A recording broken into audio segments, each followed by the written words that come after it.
Chris here from Brickhouse Paddles, and today I want to answer a question that I get on a regular basis, and that's, should I replace my paddle?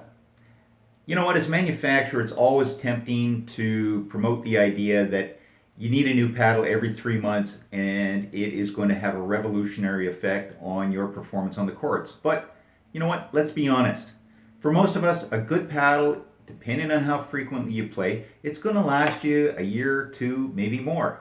So how do you justify a new paddle? With all the buzz around the latest and the greatest paddles, who wouldn't want a new one? Almost everyone strives to improve their game, and while skill, technique, and strategy are critical, having the right equipment that suits your style of play is also equally important. At some point, every player wonders whether investing in a new paddle is actually going to up their game. While the right paddle can certainly help in your skills development, it's essential to understand that a paddle can't magically transform you from a 3.0 to a 4.0 player overnight. Now, that being said, and despite what a lot of significant others might think, there are valid reasons to consider a new paddle sooner rather than later. So, before you dive into reading reviews and rushing out to buy that next shiny paddle, take a minute and be honest with yourself. What do you expect that paddle to do? What element of the game are you actually trying to improve? And what do you need out of that paddle? Buy and sell groups are full of people dumping paddles that didn't meet their expectations because they rushed right out, bought a new paddle based on a review or what their buddies were playing, and it absolutely did not fit their playing style. So if a paddle is designed or can last a good couple of years, how do you justify a new paddle? Well, sometimes a paddle is just worn out. Pickleball is addictive and people play it a lot. Over time, your paddle surface is going to start to deteriorate and you may end up with chips, you may end up with cracks in it, maybe some edge damage, maybe worn texture, all of which can have a negative impact on your performance on the court. Surface deterioration can also be a sign that maybe you've got something going on inside the paddle in the way of delamination or core deterioration. Once that happens, your paddle gets dead spots, and once it has dead spots, you have no choice but to replace that paddle. And that's an easy one to justify. If you're unsure about your paddle's condition and you want to find out more about determining where there may be dead spots or maybe issues with the paddle, you can check our webpage. We have another video entirely dedicated to figuring out the condition of your paddle. So one of the reasons you may want to think about a new paddle are changes in your playing style. As your pickleball skills improve or your playing style changes, you're going to find that your current paddle maybe no longer aligns with your game. Maybe as a beginner you always played back and now you've got more confidence in your game and you're playing more towards the net. Maybe you have acquired a couple of aches and pains and the paddle you had or have is too heavy to lug around the court now. If your current paddle consistently hinders your performance, upgrading to a paddle that aligns better with your playing style and your ability is an excellent way to continue your skill development and justify a new paddle. So, what else? Well, let's say you have been a rec player for the last 2 or 3 years and you've decided you want to go and play some tournaments. You are going to need a USAPA approved paddle. And if you are playing with maybe an Amazon paddle or something you bought inexpensively off the web, it may or may not be USAPA approved. So first of all, look for your paddle or look at your paddle and see if it's got a USAPA approved logo on it. If it doesn't, that's a good sign you're going to need to upgrade it. And that is a good excuse to go and buy a new paddle. To continue on that note around competitive play, if you are a higher level player, you might find yourself replacing your paddle on a more frequent basis. And this is because your current paddle is likely to wear out faster and you'll have less of a tolerance for issues like texture degradation. Additionally, if you're a competitive player, it might be a good idea to have 2 identical paddles, one for drills and skill development and the other reserved exclusively for tournament play. However, sometimes this can be a bit of a tough sell to a spouse or a partner that doesn't quite share your enthusiasm for tournament play and see the need for 2 of the same paddles.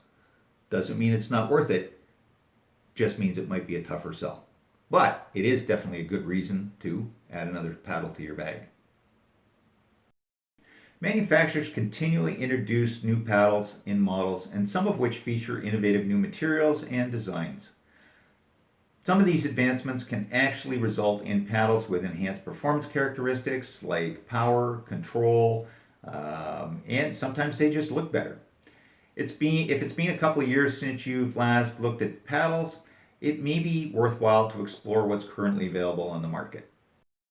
There are lots of different materials that go into making a paddle, and each has its own characteristic that it imparts on the way that paddle plays.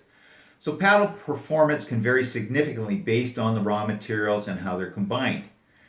Sometimes changing your paddle based on core type, surface material, shape, can impact your play.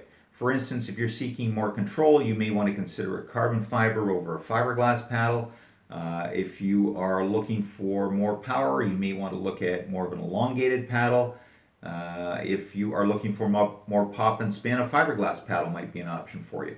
There's lots of variations in paddle performance based on the materials, and so if your game style is changing, you might want to also consider changing your paddle material. Hence, a new paddle and another reason to justify adding another paddle to your collection. So another reason to justify a paddle is, in my opinion, one paddle can't do it all. Expecting a single paddle to perform consistently under different conditions and circumstances, I think, is unrealistic. Factors like weather, playing surfaces, lighting, indoor versus outdoor play, wind, and even your opponents can influence your game. It makes sense to have a different paddle for different situations.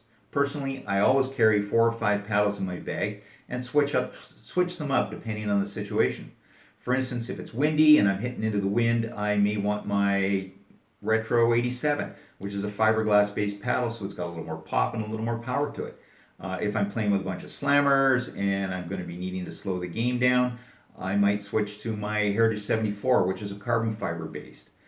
In my opinion, having multiple options in your bag is a great reason to consider adding another paddle to your collection and justifying a new paddle. So earlier I mentioned when you're trying to justify a new paddle, make sure you know what area of your game you are trying to improve or to work on. You know what? Interpreting reviews is really important. I mean, reviews are a valuable source of information on paddles, and they are what people go to all the time.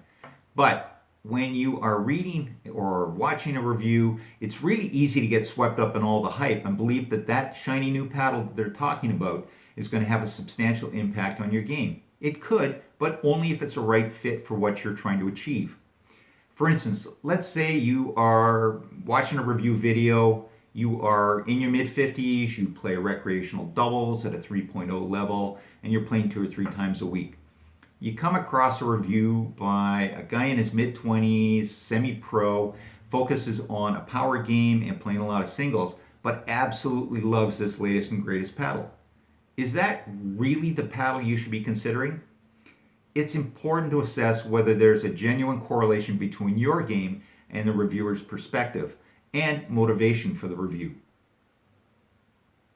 If we're going to talk about justifying a new paddle, we really do need to talk about the elephant in the room, and that is budget.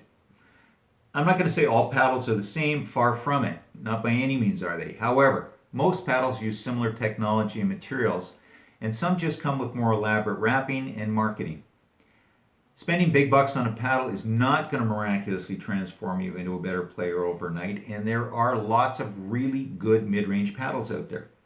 Something you might want to think about as an alternative to spending big bucks on a paddle is, instead of going all in on a single paddle with really unrealistic expectations for it and yourself, you might want to consider acquiring a couple of different good mid-range paddles.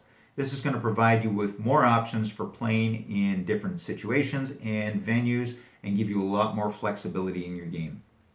Not to mention explaining to your significant other that you bought 2 paddles for $300 or $400 and one was for them, but you will gladly keep it in your bag till they need it. Might be an easier sell, than saying you went all in and blew 300 or 400 bucks on a single paddle.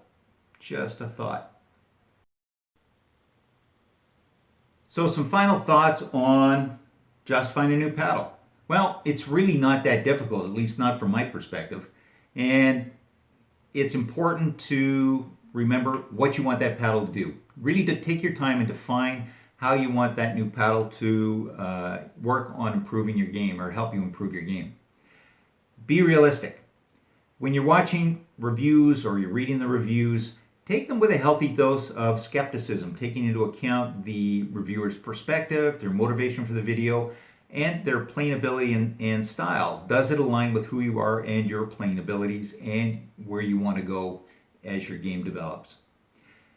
Also, you might want to consider the advantages of doing a 2-for-1 when you go out to buy a paddle. Instead of buying a really expensive all-in-one paddle, think about maybe spreading that love around a little bit and picking up 2 really good mid-range paddles that are going to give you some diversity and some flexibility in your games when you go to different venues.